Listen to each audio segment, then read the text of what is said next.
ଆଉ ଏଇ ଜାଗାରେ ଗୀତ ରଚକ ଦାଉଦ ପ୍ରଧାନ ବାଦ୍ୟକର ବାଦ୍ୟକର ହଉଛନ୍ତି ଆସଫ। ଆସଫ ଆଉ ହେମନ ବୋଲି ଦି ଜଣ ଥିଲେ ପୁରାତନ ନିୟମରେ ବ୍ୟବସ୍ଥାରେ। ଆଉ ଆସଫକୁ କରତାଳ ଦେବା ନିମନ୍ତେ ତାହାକୁ ମନୋନୀତ କରାଯାଇଥିଲା। ଆଉ ସେଇ ଦାଉଦ ଗୋଟେ ବିଜୟର ପ୍ରାର୍ଥନା ସେ କହୁଅଛନ୍ତି। ଆଉ କହୁଛନ୍ତି ଏକ ପଦରେ, ସଦାପ୍ରଭୁ ସଙ୍କଟ ଦିନରେ ତୁମକୁ ଉତ୍ତର ଦିଅନ୍ତୁ, ଯାକୁବର ପରମେଶ୍ୱରଙ୍କର ନାମ ତୁମକୁ ଉଚ୍ଚରେ ସ୍ଥାପନ କରୁ। ବୁଝିଲ, ସେଇ ପ୍ରଧାନ ବାଦ୍ୟକରକୁ କହୁଛନ୍ତି। ଆଉ ସେଇ ଦାଉଦ ଏଇ ବାକ୍ୟ ଦ୍ୱାରା ଆମକୁ କହୁଅଛନ୍ତି, ପରମେଶ୍ୱର କହୁଛନ୍ତି ଯେ ସଦାପ୍ରଭୁ ପ୍ରଭୁ ଯୀଶୁ ଏ ସଙ୍କଟ ଦିନରେ ତୁମକୁ ଉତ୍ତର ଦିଅନ୍ତୁ। ବୁଝିଲ, ହାଲେଲୁୟା ହାଲେଲୁୟା। ଆଉ ଯାକୁବର ପରମେଶ୍ୱରଙ୍କର ନାମ, ଯାକୁବର ପରମେଶ୍ୱର କିଏ? ସଦାପ୍ରଭୁ, ସେଇ ପ୍ରଭୁ ଯୀଶୁ। ଆଉ ସେ କହିଲେ, ଯେତେବେଳେ ମୋସାଙ୍କୁ ଦର୍ଶନ ଦେଲେ, ଆମେ ଯେ ଅଛୁ ସେ ଅଛୁ, ଆମେ ଆବ୍ରାହମ, ଇସାକ ଆଉ ଯାକୁବର ପରମେଶ୍ୱର ବୋଲିକି ସେ କହିଲେ। ଆଉ ସେଇ ପରମେଶ୍ୱର ତୁମକୁ ଉଚ୍ଚରେ ସ୍ଥାପନ କରନ୍ତୁ ବୋଲିକି କହିଲେ। ବୁଝିଲ, ହାଲେଲୁୟା। ଏଇ ପଦରେ ଆମେ ଶିକ୍ଷା ଗ୍ରହଣ କରୁଅଛୁ ଯେ ସଦାପ୍ରଭୁ ସଙ୍କଟ ଦିନରେ ଆମକୁ ଉତ୍ତର ଦିଅନ୍ତି। ବୁଝିଲ, ହାଲେଲୁୟା। ଆମେ ଅନେକ ସମାଜରେ ରୋଗରେ, ଚିନ୍ତାରେ, ସମସ୍ୟାରେ ଥାଉ, ସଙ୍କଟ ସମାଜରେ ଥାଉ। ଆଉ ସେଇ ସମାଜରେ ହିଁ ଆମେ ପ୍ରଭୁଙ୍କର ନିକଟବର୍ତ୍ତୀ ହେବା। ଆମେ ଅନ୍ୟ ପ୍ରତି ଧ୍ୟାନ ନ ଦେଇକି, ଧନ ସମ୍ମାନ এই ବିଷୟକୁ ଆମେ ଗୁରୁତ୍ୱ ନ ଦେଇକି ଆମେ ସର୍ବପ୍ରଥମେ ପ୍ରଭୁଙ୍କର ନିକଟବର୍ତ୍ତୀ ହେବା, ପ୍ରଭୁଙ୍କ ନିକଟରେ ଆଣ୍ଠୁ ଭାଙ୍ଗିବା। ଆଉ ତାଙ୍କ ଠାରେ ଯଦି ଆମେ ମାଗିବା, ତ ଆମକୁ ଯେଉଁ ସମାଜ ହେଇଥାଉ, ଯେଉଁ ବିପଦ ସମାଜ ହେଇଥାଉ, ଆମକୁ ସେଇ ସମାଜରେ ଉତ୍ତର ଦିଅନ୍ତି, ଆମକୁ ରକ୍ଷା କରିଥାନ୍ତି। ବୁଝିଲ, ହାଲେଲୁୟା। ତାପରେ କହୁଛନ୍ତି ଯେ ସେ ପବିତ୍ର ସ୍ଥାନରୁ ତୁମର ସାହାଯ୍ୟ ପଠାନ୍ତୁ ଆଉ ସିୟନ ଠାରୁ ତୁମକୁ ବଳବାନ କରନ୍ତୁ। ବୁଝିଲ, ହାଲେଲୁୟା। ସେଇ ପବିତ୍ର ସ୍ଥାନରୁ କହୁଛନ୍ତି, ଆଉ ସେଇ ପବିତ୍ର ସ୍ଥାନରୁ ହିଁ ସେ ସାହାଯ୍ୟ ପଠାନ୍ତି ତାଙ୍କର ଦୂତ ମାନଙ୍କର ମାଧ୍ୟମରେ, ତାଙ୍କର ଦାସ ମାନଙ୍କର ମାଧ୍ୟମରେ ଆମମାନଙ୍କୁ ସେ ସାହାଯ୍ୟ ପଠେଇଥାନ୍ତି। ଆଉ ଆମେ ଯେଉଁ ସମାଜରେ ଆମେ ଦୁଃଖରେ ଥାଉ, ନା ସଙ୍କଟରେ ଥାଉ, ସମସ୍ୟାରେ ଥାଉ, ବିପଦରେ ଥାଉ, ସେଇ ସମାଜରେ ପରମେଶ୍ୱର ତାଙ୍କର ପବିତ୍ର ସ୍ଥାନରୁ ତାଙ୍କର ଦୂତ ମାନଙ୍କୁ ପଠାନ୍ତି, ତାଙ୍କର ଦାସ ମାନଙ୍କୁ ପଠାନ୍ତି।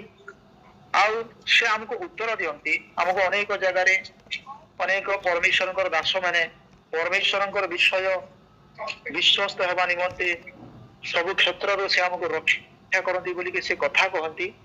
ଆଉ ସେଇ ପରମେଶ୍ୱର ସେଇ ଦାସ ମାନଙ୍କୁ, ତାଙ୍କର ଦୂତ ମାନଙ୍କୁ ପଠେଇଥାନ୍ତି। ବୁଝିଲ, ହାଲେଲୁୟା। ଆଉ ଆମେ ସେଇ ଉତ୍ତର ଆମେ ପାଇପାରିଥାଉ, ଆମେ ଜାଣିପାରିଥାଉ। ଆଉ ସେଇ ପରମେଶ୍ୱର ଜୀବିତ ପରମେଶ୍ୱର, ଆମେ ଯେଉଁ ସମାଜରେ ସଙ୍କଟରେ ଥାଉ, ଆଉ ସେ ଆମକୁ ଉତ୍ତର ଦେଇଥାନ୍ତି, ଉତ୍ତର ପଠେଇଥାନ୍ତି ସ୍ୱପ୍ନ ଦର୍ଶନ ମାଧ୍ୟମରେ, ନା ଦାସ ମାନଙ୍କର ମାଧ୍ୟମରେ, ନା ଦୂତ ମାନଙ୍କର ମାଧ୍ୟମରେ, ନା ଅନେକ କ୍ଷେତ୍ରରେ ଭଗବାନୀ ଜରିଆରେ, ନା ଅନେକ ସ୍ୱପ୍ନ ଜରିଆରେ ସେ ଆମକୁ ପଠେଇଥାନ୍ତି ଆଉ ଉତ୍ତର ଦେଇଥାନ୍ତି। ବୁଝିଲ, ହାଲେଲୁୟା। ତୁମର ନୈବେଦ୍ୟ ସବୁ ସ୍ମରଣ କରନ୍ତୁ, ପୁଣି ତୁମ୍ଭର ହବ ବୋଲି ଗ୍ରହଣ କରନ୍ତୁ। ବୁଝିଲ, ଏଇ ଜାଗାରେ କହୁଛନ୍ତି, ତୁମେ ଯାହା ବି ନୈବେଦ୍ୟ ଦେଇଅଛ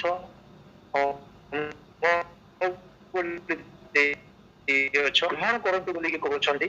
ଆଉ ସେଇ ପରମେଶ୍ୱର ଆମର ସେ ବିଷୟକୁ ଗ୍ରହଣ କରନ୍ତି। ତାପରେ ତୁମର ମନୋବାଞ୍ଛା ପୂର୍ଣ୍ଣ କରନ୍ତୁ, ତୁମର ମନ୍ତ୍ରଣା ସବୁ ସିଦ୍ଧ କରନ୍ତୁ ବୋଲି କହୁଛନ୍ତି। ବୁଝିଲ, ହାଲେଲୁୟା। ଆମ ଠାରେ ଯୋଉ ଯାହା ବି ଆମର ମନୋବାଞ୍ଛା ଅଛି, ଆମର ମନ୍ତ୍ରଣା ସବୁ ଅଛି, ସେ ପୂର୍ଣ୍ଣ କରନ୍ତି ଆଉ ସିଦ୍ଧ କରନ୍ତି। ବୁଝିଲ, ହାଲେଲୁୟା।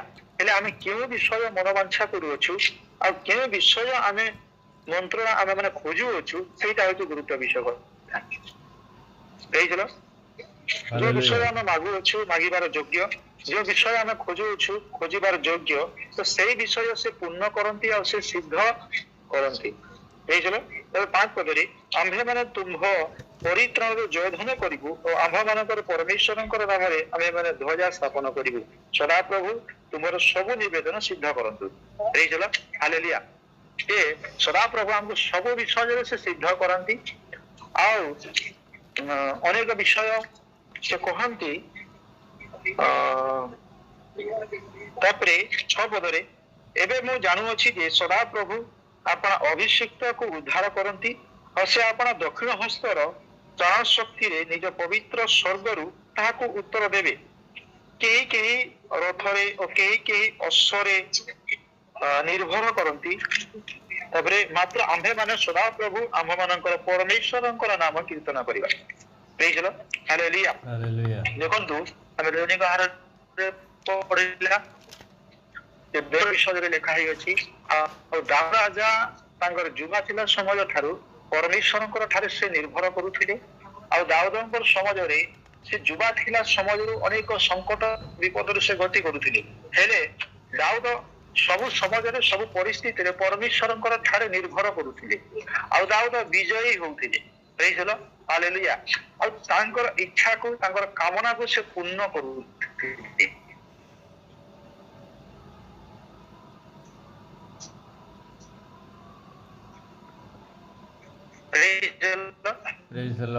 ଆଉ ଯାହା ବି ସଙ୍କଟ ଆସୁଥିଲା ତାହାକୁ ବିଜୟୀ ରହୁଛି। ଆଉ କରିବା ଆମର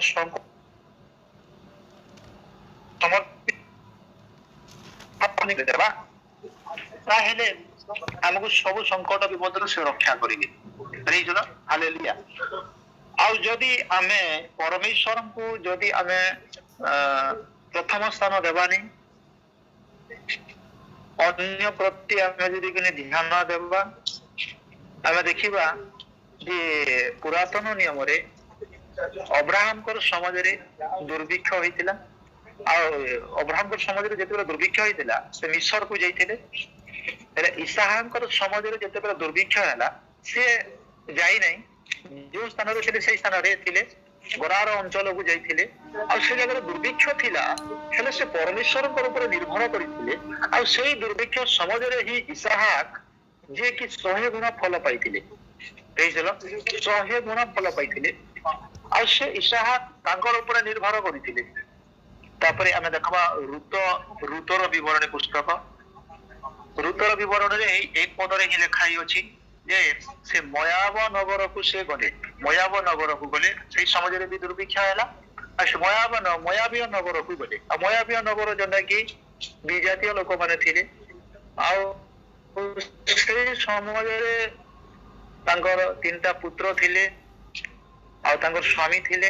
ଆଉ ସେ ମିଶରକୁ ମୋୟାବୀୟ ଅଞ୍ଚଳକୁ ଯାଇଥିଲେ। ହେଲେ ସେଇ ଜାଗାରେ ତାଙ୍କର ପୁତ୍ର ବିବାହ ହେଲେ।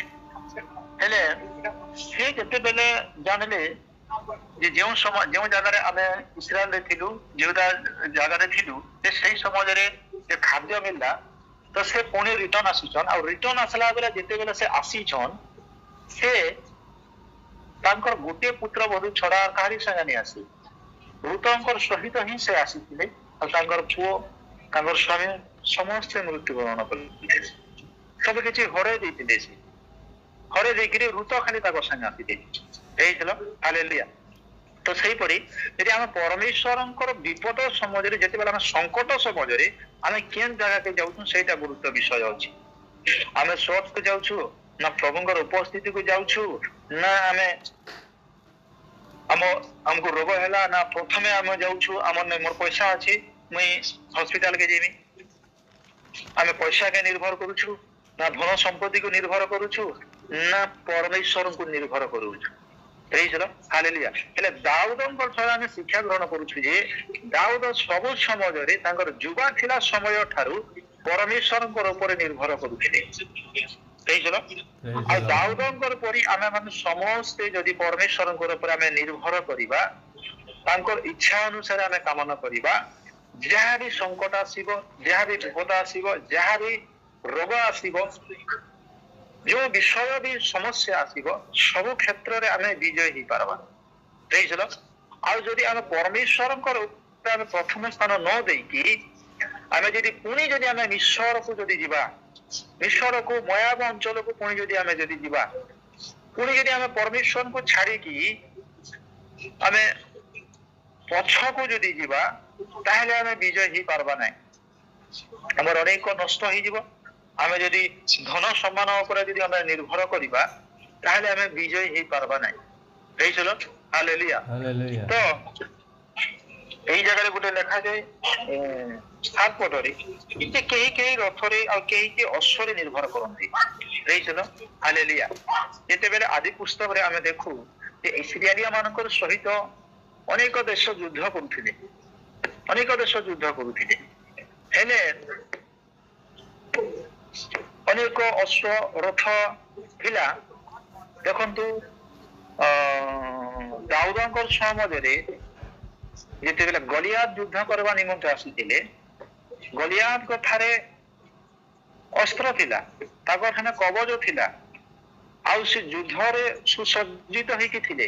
ହେଲେ ଦାଉଦଙ୍କ ଠାରେ କିଛି ନଥାଇ ତାଙ୍କ ଠାରେ ଖାଲି କଣ ପଥର ଥିଲା, ଆଉ ସେଟା କାଣା ବୋଲସନ୍ ସମ୍ବଲପୁରୀରେ ସେ ବିଷୟ ଥିଲା। ଆଉ ସେ ସେଥିର ଉପରେ ନିର୍ଭର କରିକି ନାଇଁ ପରମେଶ୍ୱରଙ୍କର ଉପରେ ନିର୍ଭର କରିକି ସେ ଯୁଦ୍ଧ କରିଥିଲେ। ହେଇছিল ହାଲେଲୁୟା। ଆଉ ସେ ବିଜୟୀ ହେଇଥିଲେ। ହାଲେଲୁୟା। ତାପରେ ଯଦି ଆମେ ସେଇ ଜାଗାରେ ଆମେ ଶିକ୍ଷା ଗ୍ରହଣ କରୁଛୁ ଯେ ଆମେ ଯଦି ପରମେଶ୍ୱରଙ୍କର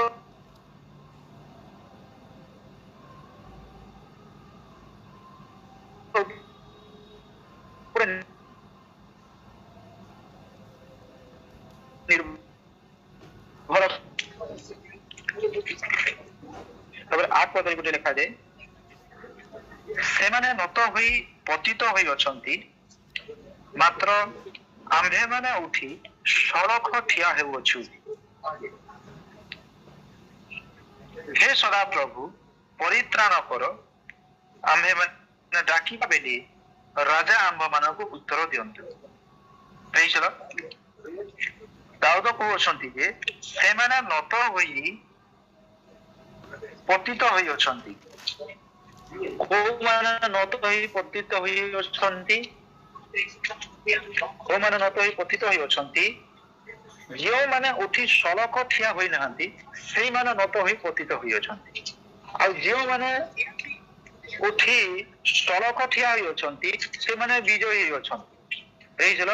ହାଲେଲୁୟା। ହାଲେଲୁୟା। ତ ଆମେ ଯଦି ଉଠି ସଳଖ ଯଦି ଠିଆ ହେବା ତାହେଲେ ଆମେ ବିଜୟ ହେଇପାରିବା। ଆଉ ଯଦି ଆମେ ନତ ହୋଇଯିବା ଆମର ସଂକଟ ସମୟରେ ବିପଦ ସମୟରେ ଆମେ ଯଦି ନତ ହେଇଯିବା, ଆମେ ଯଦି ହାରିଯିବା, ଆମେ ଯଦି ଅନ୍ୟ ପ୍ରତି ଯଦି ଧ୍ୟାନ ଦେବା ଆଉ ଆମେ ସେଇ ବିଷୟ ପ୍ରତି ଧ୍ୟାନ ଦେବା ତାହେଲେ ଆମେ ପତିତ ହେଇଯିବା। ହେଲେ ଆମେ ଯଦି ପରମେଶ୍ୱରଙ୍କ ଉପରେ ନିର୍ଭର କରିବା ଆଉ ତାଙ୍କର ଉପରେ ଭରସା କରିବା ଆଉ କଣ କରିବା, ଆମେ ମାନେ ଉଠି ସଳଖ ଠିଆ ହେବା ତାହେଲେ ଆମେ ବିଜୟ ହେଇପାରିବା। ତାପରେ ହେ ସଦା ପ୍ରଭୁ ପରିତ୍ରାଣ କର, ଆମେ ମାନେ ଡାକିଲା ବେଲେ ରାଜା ଆମ ମାନଙ୍କୁ ଉତ୍ତର ଦିଅନ୍ତୁ। ହେଇছিল ହାଲେଲୁୟା। ସେ ଜାଗାରେ କହୁଛନ୍ତି ଯେ ରାଜା ଆମ ମାନଙ୍କୁ ଉତ୍ତର ଦିଅନ୍ତୁ ବୋଲିକି କହୁଛନ୍ତି। ଦେଇଛ ହାଲେଲୁୟା। ଏଇ ଜାଗାରେ ଆମେ ଦେଖିଲା ଯେ 20 ଅଧ୍ୟାୟରେ ଲେଖା ଅଛି ଗୀତ ସ୍ନେହିତା ଆଉ ସେ ପ୍ରଧାନ ବାକ୍ୟକର ନିମନ୍ତେ ଲେଖୁଅଛନ୍ତି। ଆଉ ସେଇ ପରମେଶ୍ୱର ଆମକୁ ସଂକଟ ସମୟରେ ବିପଦ ସମୟରେ ଆମକୁ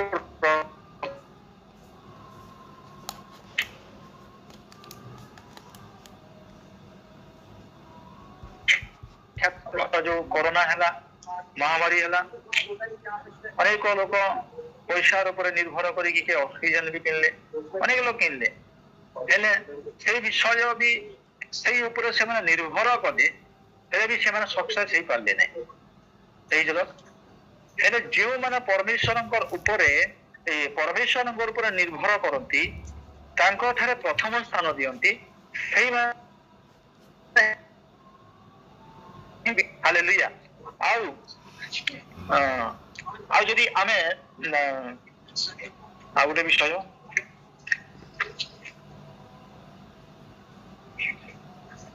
ଆଉ ସେ ହିଁ ପ୍ରଭୁ ଯୀଶୁ ହିଁ ତାଙ୍କର ପବିତ୍ର ସ୍ଥାନରୁ ସେ ଉତ୍ତର ଦିଅନ୍ତି।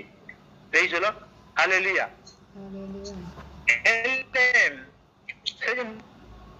ଆମେ ଯେତେବେଳେ ସଂକଟ ସମୟରେ ଥିସୁ, ଯେତେବେଳେ ଆମେ ପରୀକ୍ଷା ସମୟରେ ଗୋଟେ ଥିସୁ, ତ ସେଇ ଉତ୍ତର ଆସିବାର ତ ଆମକୁ ଅପେକ୍ଷା କରବାର ଅଛି। ସେ ଉତ୍ତର ପାଇବାର ତ ଆମକୁ ଅପେକ୍ଷା କରବାର ଅଛି ଆଉ ନିର୍ଭର କରବାର ଅଛି ସେ ସମୟ ଯାଏ। ଆୟୁବଙ୍କ ସମାଜରେ ତାଙ୍କର ପରିବାରରେ ତାଙ୍କର ଧନ ସମ୍ପତ୍ତି ସବୁ କିଛି ବିଷୟ ନଷ୍ଟ ହେଲା, ସବୁ କିଛି ବିଷୟ ନଷ୍ଟ ହେଲା। ହେଲେ ଆୟୁବ ଶେଷ ପର୍ଯ୍ୟନ୍ତ ସେ ନିର୍ଭର କରିକି ପରମେଶ୍ୱରଙ୍କର ଠାରେ ଥିଲେ, ଆଉ ଶେଷ ସମାଜରେ ହିଁ ସେ ବିଜୟୀ ହେଲେ, ଆଉ 2 ଗୁଣ ଆଶୀର୍ବାଦ ପାଇଲେ। ହେଇଥିଲ ହାଲେଲୁୟା। ତ ସେହିପରି ଆମେ ଯଦି ପରମେଶ୍ୱରଙ୍କ ଉପରେ ଯଦି ଆମେ ନିର୍ଭର କରିକି ଥିବା, ଯଦି ଧରି ନିଅନ୍ତୁ ଆମକୁ ଗୋଟେ କିଛି ଗୋଟେ ରୋଗଟେ ହେଇଛି ନା, ଆମେ କିଛି ଯଦି ପରମେଶ୍ୱରଙ୍କ ଠାରୁ କିଛି ଆମେ ଆଶୀର୍ବାଦ ଖୋଜୁଛୁ ସନ୍ତାନ ପାଇବାର ଲାଗି, ନା କିଛି ଗୋଟେ ଅନୁଗ୍ରହ ଦାନ ଆତ୍ମିକ ଦାନ ପାଇବାର ଲାଗି ଆମେ ପରମେଶ୍ୱରଙ୍କର ଠାରେ ଆମେ ଅପେକ୍ଷା କରୁଛୁ। ଆଉ ସେଇ ସମାଜରେ ପରମେଶ୍ୱରଙ୍କର ଠାରୁ ଯୋଉ ପବିତ୍ର ସ୍ଥାନରୁ ତୁମର ସାହାଯ୍ୟ ପଠାନ୍ତି, ଆଉ ସିଓନ ଠାରୁ ତୁମକୁ ବଳବାନ କରନ୍ତୁ ବୋଲିକି କହିଅଛନ୍ତି। ହେଇଥିଲ ହାଲେଲୁୟା। ଆମେ ସଙ୍କଟ ସମାଜରେ ଆମେ ପରମେଶ୍ୱରଙ୍କର ଆମେ ଯଦି ନିର୍ଭର କରିବା ତ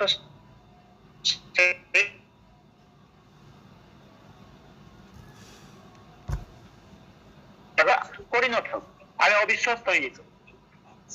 ଆମେ କେତେ ସମାଜ ଯାଏ 2 ଦିନ 3 ଦିନ 4 ଦିନ ଆମେ ପ୍ରାର୍ଥନା କରସୁଁ, ଉପାସ ପ୍ରାର୍ଥନା କରସୁଁ, ଆମକୁ ରୋଗରୁ ସୁସ୍ଥତା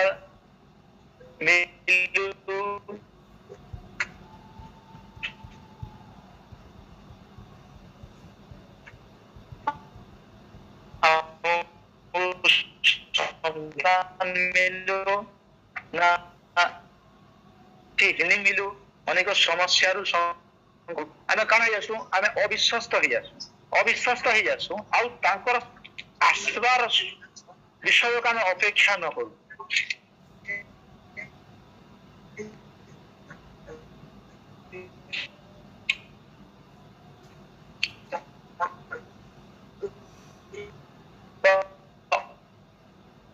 ଅନେକ ଲୋକ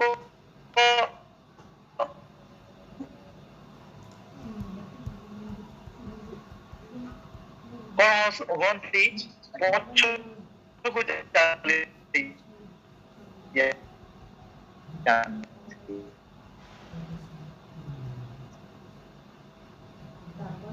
ଶାସନର ମାଧ୍ୟମରେ ଆମକୁ ସେ ଉତ୍ତର ଦେବେ। ତାହେଲେ ଆମର କର୍ତ୍ତବ୍ୟ ଅଛି ଯେ ଆମେ ତାଙ୍କର ଉପରେ ବିଶ୍ୱସ୍ତ ହେଇକି ରହିବାର ଅଛି। ଆମେ ଧନ ସମ୍ପତ୍ତି ଉପରେ ନିର୍ଭର ନ କରିକି ଆମେ ତାଙ୍କର ଉପରେ ବିଶ୍ୱସ୍ତ ରହିବାର ଅଛି। ହେଇଯିବ। ଆଉ ଦାଉଦ ସେଇପରି ଥିଲେ, ସେଥିରେ ବୋଲିକରି ସେ ଦାଉଦ ବିଜୟୀ ହଉଥିଲେ। ସବୁ ପରିସ୍ଥିତିରେ ସବୁ ସମସ୍ୟାରେ ଆମେ କାଲି ପଢୁଥିଲା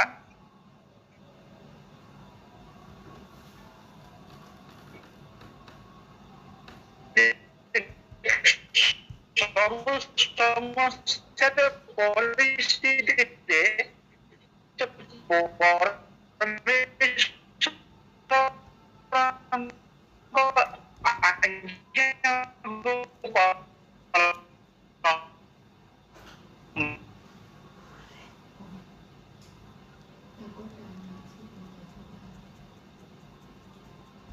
ପରିସ୍ଥିତିରେ ସଂକଟ ସମୟରେ ବି ସେ ବିଜୟୀ ହଉଥିବ। ହେଇଥିଲ। ଆଉ ସେଇପରି ଆମେ ବି ସେଇପରି ଦାଉଦର ପରି ଯଦି ଆମେ ବି ପରମେଶ୍ୱରଙ୍କର ଠାରେ ଆମେ ନିର୍ଭର କରିବା, ଆଉ ଆମେ ସବୁ ସମସ୍ୟା ହଉ, ତାଡ଼ନା ହଉ, ସଂକଟ ସମୟରେ ଯିଏ ଯାହା ବି ବିଷୟ କହୁ, ସେଇତେବେଳେ ସେ ବିଷୟ ଆମେ ସାମ୍ନା କରିକି ଆମେ ପରମେଶ୍ୱରଙ୍କର ଆଜ୍ଞାକୁ କଣ୍ଟ୍ରୋଲ କରିକି ମାନିକରି ଯଦି ଆମେ ଯଦି ଅଛୁ, ତାହେଲେ ଆମେ ସେ ଜାଗାରେ ବିଜୟ ହେଇପାରବା। ହେଇଥିଲ। ହାଲେଲୁୟା। ତାପରେ ଉତ୍ତରା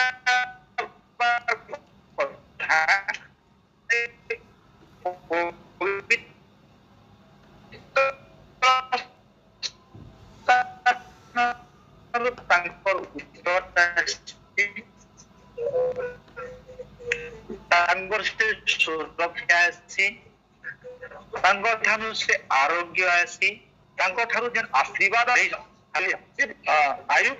ଆୟୁବଙ୍କର ସମାଜରେ ସେ ଯଦି ପରମେଶ୍ୱରଙ୍କୁ କିଛି ଯଦି ମନ୍ଦତା ବିଷୟ କହିଦେଇଥାନ୍ତେ, ତାହେଲେ ମତେ ଯାହା ଲାଗୁଛି ଆୟୁବ ବିଜୟ ହେଇପାରିନଥାନ୍ତେ। ହେଲେ ଶ୍ରେଷ୍ଠ ପର୍ଯ୍ୟନ୍ତ ଆୟୁବ ସେ ପରମେଶ୍ୱରଙ୍କ ଉପରେ ନିର୍ଭର କରେ, ଆଉ ପରମେଶ୍ୱରଙ୍କ ଉପରେ ନିର୍ଭର କରି ହିଁ ସେ ଥିଲେ। ହେଇଥିଲ। ଆଉ ଶେଷ ସମାଜରେ ହିଁ ତାଙ୍କର 2 ଗୁଣ ଆଶୀର୍ବାଦ ପାଇଲେ। ତାଙ୍କର ଧନ ସମ୍ପତ୍ତି, ତାଙ୍କର ସନ୍ତାନ ସନ୍ତତି ସବୁ କିଛି ବିଷୟ ପାଇଲେ। ହେଇଯିବ ହାଲେଲୁୟା। ଆମେ ଏଇ ବାକ୍ୟରେ ଆମେ ଶିକ୍ଷା ଗ୍ରହଣ କରୁଅଛୁ ଯେ ଦାଉଦ ସେ ଗୀତ ଲେଖିକି କହୁଛନ୍ ଯେ ଗୋଟେ ବିଜୟୀର ପ୍ରାର୍ଥନା ସେ କହୁଅଛନ୍ତି। ହେଇଯିବ ତ ଆମେ ଏଇପରି ହେଲେ ଆମେ ପରମେଶ୍ୱରଙ୍କ ଠାରେ ଆମେ ଏଇପରି ଯଦି ହେବା ତ ଆମେ ବିଜୟ ହେଇପାରିବା। ହେଇଯିବ ହାଲେଲୁୟା। ଆଉ ଯଦି ଆମେ ଦାଉଦ ପରି ତାଙ୍କର ପରି ଯଦି ଆମେ ହେଇ ନେଇ ପାରମା, ଆମେ ତାଙ୍କର ପ୍ରତି ଯଦି ଆମେ କିନି ପରମେଶ୍ୱରଙ୍କର ଠାରେ ଆମେ ନିର୍ଭର ନ କରିକି ବାକ୍ୟକୁ ନିର୍ଭର ନ କରିକି ଅନ୍ୟ ପ୍ରତି ଯଦି କିନି ଧ୍ୟାନ ଦେବା ତାହେଲେ ଆମେ ବିଜୟ ହେଇପାରବା ନାହିଁ। ଆଉ ସେଇଟା ଋତର ବିବରଣୀ ଆମେ 1 ଅଧ୍ୟାୟରୁ ଯଦି କିନି ପଢବା ତ ଋତର ବିବରଣୀରେ ନୟମୀ ତାର ସବୁ କିଛି ହରିଗଲା। ତାଙ୍କର ପୁଅ ତାଙ୍କର ସ୍ୱାମୀ ସବୁ କିଛି ହାରିଗଲେ। ଆଉ ନୟମୀ ଯେତେବେଳେ ଫେରିକି ଆସୁଛନ୍ ସେ ତାଙ୍କର ପୁତ୍ର ବଧୁ ଜଣେ ନ ଖାଲି ଥିଲେ ଋତ, ଆଉ ସେ ଋତର ସାଙ୍ଗେ ହେଇକିନି ଫେରିକି ଆସୁଛନ୍। ସେ ବିଜୟୀ ହେଇପାରିଲେ ନାହିଁ। ତାଙ୍କର ସବୁ କିଛି ପରିବାର ପୁରା ନଷ୍ଟ ହେଇଗଲା। ହେଇଯିବ ହେଲା ଜଣେ ଥିଲେ ଯେ କି ଇସାହାକ ସେ ଯେ କି 100 ଗୁଣା ଫଳ ପ୍ରାପ୍ତ ହେଲେ ବୋଲିକରି ଲେଖା ହେଇଅଛି। ଆଉ ଇସାହାକ ଯେନ୍ ଜାଗାରେ ଚାଷ କଲେ, କ୍ଷେତ କଲେ, ଜମି କଲେ, ସେଇ ସମୟରେ ଦୁର୍ଭିକ୍ଷ ଥିଲା, ସେଇ ଜାଗାରେ ବର୍ଷା ହଉନଥିଲା। ହେଲେ ସେ ଇସାହାକ ପରମେଶ୍ୱରଙ୍କ ଉପରେ ନିର୍ଭର କରିକି ଭରସା ରଖିଥିଲେ। ଆଉ ସେ ମିଶ୍ରକୁ ନେଇ ଯାଇ ପଛ ଘୁଞ୍ଚା ଦେଇକି ପଛକୁ ଯାଇ ନାହିଁ।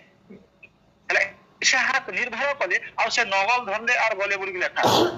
ଦୁର୍ଭିକ୍ଷ ସମୟ ନଗଲ ଧରିକିରି ଯାଉଛନ୍। ସେତେବେଳେ ଅନେକ ଲୋକ କହିଥିବେ ବର୍ଷା ନେଇ ହେବାର କିଛି ନେଇ ହେବାର, ଜମିରେ ପାଣି ନେଇ ଆରେ ନଗଲ ଧରିକିରି କାହିଁ ଯାଉଛେ ବୋଲିକି କହିଥିବେ। ହେଇଥିଲ ଆଜି ଆମକୁ ବି ଅନେକ ଲୋକ କହୁଥିବେ କେତେ ପ୍ରାର୍ଥନା କରୁଛନ୍ ସୁସ୍ଥତା ନେଇ ପାଇବା, ହିଲିଂ ନେଇ ପାଇବା ବୋଲି ଅନେକ ଲୋକ ଆମକୁ କହୁଛନ୍। ହେଲେ ଆମେ ଇସାହାକ ପରି ଯଦି ପରମେଶ୍ୱରଙ୍କ ଠାରେ ଆମେ ନିର୍ଭର କରିକି ଯଦି ଆମେ ଅଛୁ ତାହେଲେ ଆମେ ଗୋଟେ ନା ଗୋଟେ ଦିନ ଆମେ ସେଇ ଉତ୍ତର ଆମେ ପାଇପାରିବା। ଆଉ ପରମେଶ୍ୱରଙ୍କ ଠାରୁ ସେ ଉତ୍ତର ଆସିବ ଆଉ ଆମେ 100 ଗୁଣା ଫଳ ପ୍ରାପ୍ତ ହେଇପାରିବା। ହେଇଯିବ ହାଲେଲୁୟା। ଆଉ ଯଦି ଆମେ ଅନ୍ୟ ପ୍ରତି ଯଦି ଆମେ ନିର୍ଭର କରିବା, ଧନ ପଇସା ମତେ ସୁସ୍ଥତା ଦେବ, ମେଡିକାଲ ମତେ ସୁସ୍ଥତା ଦେବ, ମୋର ସବୁ କିଛି ପଇସା ଅଛି, ମୋର କିଛି କ୍ଷତି ନି ହୁଏ ବୋଲିକି ଆମର ଉପରେ ଯଦି ଆମେ ନିର୍ଭର କରିବା, ପଇସା ଉପରେ ଯଦି ନିର୍ଭର କରିବା ତାହେଲେ ଆମେ ବିଜୟ ହେଇପାରିବା ନାହିଁ। ହେଇଯିବ ଦାଉଦ ଜଣେ ରାଜା ଥିଲେ, ତାଙ୍କ ଠାରେ ସବୁ କିଛି ଥିଲା। ହେଇଯିବ ସଲମନ ରାଜା ଥିଲେ, ହେଲେ ତାଙ୍କର ସବୁ ଧନ ସମ୍ପତ୍ତିରେ ସେ ନିଜେ ଭୂଷିତ ହଉନଥିଲେ। ହେଇଯିବ ହାଲେଲୁୟା। ପରମେଶ୍ୱରଙ୍କର ଠାରେ ପରମେଶ୍ୱରଙ୍କର ମନ୍ଦିର ନିର୍ମାଣ କରିବା ନିମନ୍ତେ ସଲମନ ସବୁ କିଛି ବିଷୟ କାର୍ଯ୍ୟ କଲେ, ତାଙ୍କର ଇଚ୍ଛାକୁ ପୂରଣ କଲେ। ହେଇଯିବ ହାଲେଲୁୟା। ଆଉ ସେ ପରମେଶ୍ୱର ତାହାଙ୍କୁ ଜ୍ଞାନ ଆଉ ବୁଦ୍ଧିର ଦାନ ଦେଲେ ତାହାଙ୍କୁ। ହେଇଯିବ ହାଲେଲୁୟା। ତ ସେଇପରି ଆମେ ପରମେଶ୍ୱରଙ୍କର ଉପରେ ଆମେ ଯଦି ନିର୍ଭର କରିବା, ପ୍ରଥମ ସ୍ଥାନରେ ଆମେ ତାହାଙ୍କୁ ସ୍ଥାନ ଦେବା।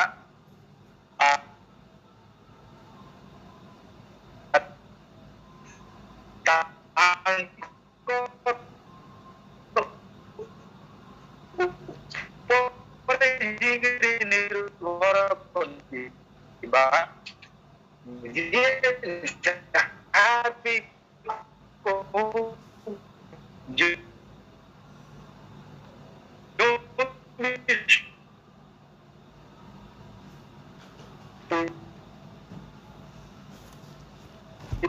ଆଦର୍ଶ ଦେଇକି ଶିକ୍ଷା ଦେଇକି ଯାଇ ଅଛନ୍ତି ଯେ କେମିତି ବିଜୟୀ ହେବ, ଜଗତକୁ କେମିତି ଜୟ କରବ।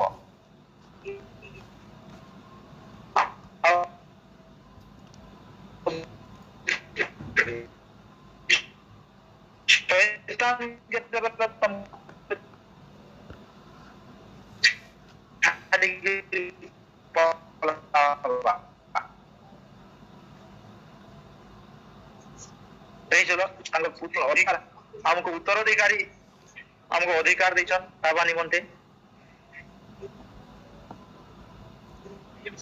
ହେଲେ ଆମେ ଯୋଉ ଯୁଦ୍ଧରେ ଅଛୁ ଇହାଦେ, ତ ଏଇ ଯୁଦ୍ଧରେ ଆମେ ବିଜୟ ହେଇପାରବା ଯେତେବେଳେ ଆମେ ତାଙ୍କର ଠାରେ ଆମେ ସବୁ କିଛି ପରିସ୍ଥିତି ସମସ୍ୟା ସଙ୍କଟରେ ଆମେ ଯଦି ତାଙ୍କର ଠାରେ ଆମେ ପ୍ରଥମ ସ୍ଥାନ ଦେବା, ତ ଆମେ ଶେଷ ସମାଜରେ ତାଙ୍କର ଗୁପ୍ତ ଆଗମନରେ ଆମେ ଦେଇପାରବା।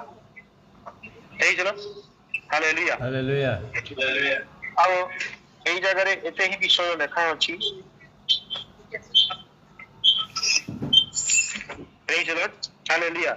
এই অল্প বাক্য দ্বারা ସମସ୍ତଙ୍କୁ ବୁଝିବାରେ ସାହାଯ୍ୟ କରନ୍ତୁ ଆଉ ପରମେଶ୍ୱର ଆଶୀର୍ବାଦ କରନ୍ତୁ। ଆମେନ୍। Praise the Lord. ধন্যবাদ।